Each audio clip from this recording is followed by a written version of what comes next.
দেখো বন্ধুরা, আমরা এই বিড়াল বাচ্চাটা আজকে ঘুরে এনেছি।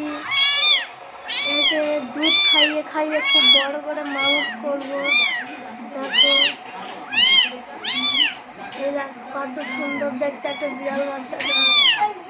কে ফেলে দিয়ে চলে গেছিল। দেখো দেখো দেখো চিল্লাচ্ছে,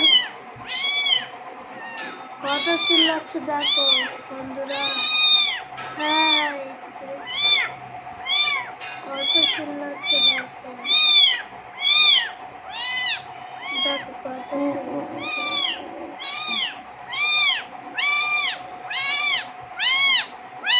মা